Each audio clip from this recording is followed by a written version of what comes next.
Hi అండి. నమస్తే. Welcome back to our channel Ganasri recipes. ఈరోజు మన రెసిపీ ఏంటో చూసారు కదా! చూస్తుంటేనే నోరూరిపోతుంది. ఎక్కడైనా లాంగ్ జర్నీలకెళ్ళినప్పుడు, ఎక్కువ దూరాలది వెళ్ళినప్పుడు 1 సార్లు, 2 సార్లు తినడానికైతే ఈ టిఫిన్ అయితే చాలా బావుంటుందనమాట. ఇలాగే చేసి పట్టుకెళ్తూ ఉండేవారు ఒకప్పుడైతే. అదేనండి పులుసు ఉప్పుడు పిండి అంటాం మేమైతే. ఉప్పుడు పిండి పులిహోర అంటారు, రవ్వ పులిహోర అంటారు. చాలా బావుంటుందనమాట తినడానికి.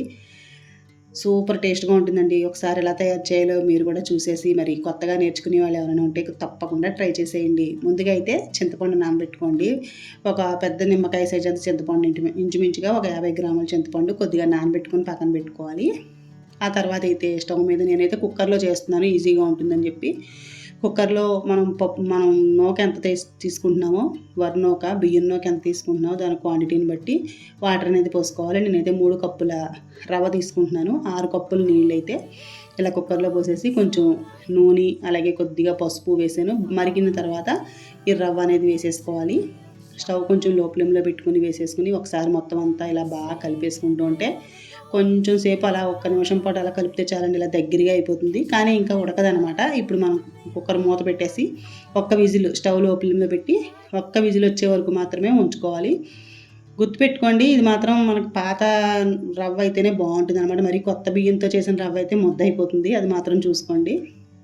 ఒక విజిల్ వచ్చే వరకు ఉడికించుకుని కొంచెం ప్రెషర్ పోయిన తర్వాత ఓపెన్ చేయాలన్నమాట. ఇలాగా పచ్చిమిర్చి అలాగే కరివేపాకు, అల్లం, ఇదైతే ముఖ్యంగా మామిడల్లం ఇవన్నీ రెడీగా పెట్టుకోవాలి.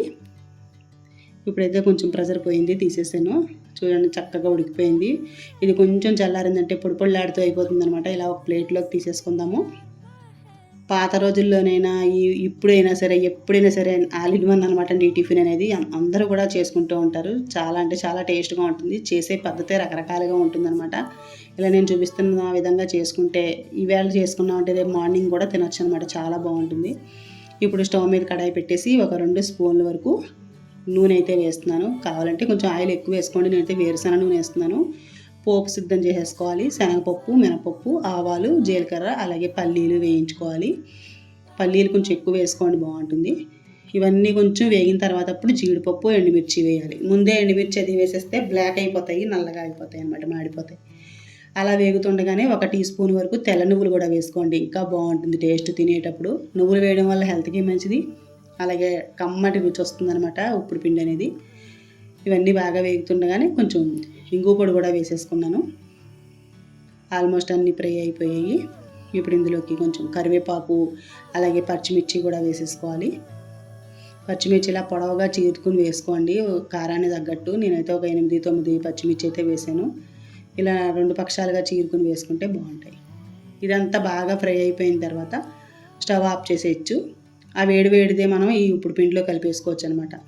స్టవ్ ఆపేసిన తర్వాత ఇలా కొంచెం అల్లం ఉంటుంది కదా, అల్లం ఇలా తురిమేసి వేసుకోండి. అల్లం కంపల్సరీ వేయాలి. ఇందులో నేను 2 రకాల అల్లం వేస్తున్నాను. మామిడి అల్లం అలాగే మామూలు అల్లం కూడా వేస్తున్నాను. మామిడి అల్లం అయితే లాస్ట్లో వేస్తాను అనమాట.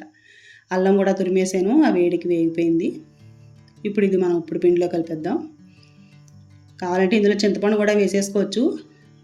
అలా కాకుండా కొంచెం క్రిస్పీగా ఉంటాయి పప్పులు అనుకుంటే ముందుగా ఈ పోపు అనేది ఇందులో వేసేసుకొని కలిపేసుకోవాలి.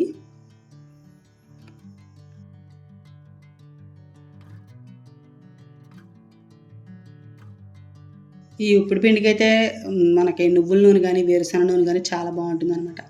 ఇప్పుడైతే మళ్ళీ కడాయిలో చింతపండు కొంచెం పులుసు చిక్కగా తీసుకుని అందులో సరిపడినంత సాల్ట్ వేసేస్తున్నాను. అలాగే కొద్దిగా బెల్లం, రుచి కోసం బెల్లం వేసేసి కొంచెం చింతపండు పులుసు దగ్గర పడే వరకు మరిగించుకోవాలి. కొంచెం చిక్కగా అయితే సరిపోతుంది అనమాట. అయిపోయిందండి, చాలన్నమాట. ఇప్పుడు స్టవ్ ఆఫ్ చేసేసి రవ్వలో కలిపేద్దాము. కొంచెం వేడిగా ఉంది కదా, చల్లారిన తర్వాత అప్పుడు చేతితో కలపచ్చు. ముందుగా మనం గరిటెతో కలిపేద్దాము. లైట్గా అలా గరిటెతో కలిపేసుకుంటే తర్వాత కొంచెం చల్లారిన తర్వాత చేతితో కలిపేసుకుంటే మొత్తం బాగా మిక్స్ అయిపోతుంది. గుమగుమలాడిపోతుంది అనమాట అండి, భలే ఉంటుంది. ఇప్పుడు ఇలా చింతపండు పులుసు వేసేసాం కదా, ఇదంతా కూడా కొంచెం కలిసిన తర్వాత ఈ వేడి మీదే కొంచెం మామిడల్లం కూడా వేసేద్దాము. మామిడల్లం అయితే తురిమేసి వేస్తున్నాను. ముక్కల్లా కంటే ఇలా తురిమే వేసుకుంటే అందులోకి పులుపది చేరి తినేటప్పుడు చాలా మంచి ఫ్లేవర్ వస్తుంది. మామిడల్లం అంటే నేను ఎప్పుడైనా మనకు రాజమండ్రి వెళ్ళినప్పుడు దొరికితే తెచ్చుకుని ఫ్రిడ్జ్లో స్టోర్ చేసుకుంటాను అనమాట. ఇటువంటి వాటికి ఉపయోగపడుతుందని. ఇక్కడైతే మామిడల్లం అన్నది దొరకదులేండి, తెలియదు మరి ఏమంటారో కూడా. ఇలా మొత్తం అంతా కలిపేయాలన్నమాట. ఇప్పుడైతే మంచి ఫ్లేవర్ వస్తుంది పులిహార అయితే. అంతేనండి, కొంచెం చల్లారిన తర్వాత చేత్తో కలిపేసుకోవడమే. టేస్టీగా పులుసు పిండి అయితే రెడీ అయిపోయింది, రవ్వ పులిహార. మరి నచ్చితే లైక్ చేయండి, మీ ఫ్రెండ్స్కి రిలేటివ్స్కి షేర్ చేయండి. కొత్తగా నేర్చుకునే వాళ్ళు తప్పకుండా ట్రై చేయండి, చాలా బాగా వస్తుంది. ఫస్ట్ టైం చేసినా సరే ఈజీగా ఉంటుంది అనమాట. ఇలా కుక్కర్లో ఈజీగా తయారు చేసేసుకోవచ్చు. మరి మీరు కూడా చేసి మీకైతే ఎలా వచ్చిందో నాకు కామెంట్ చేయండి. టేస్టీగా అయితే రవ్వ పులిహార రెడీ అయిపోయింది. మరొక వీడియో మళ్ళీ కలుద్దాం. Thank you for watching.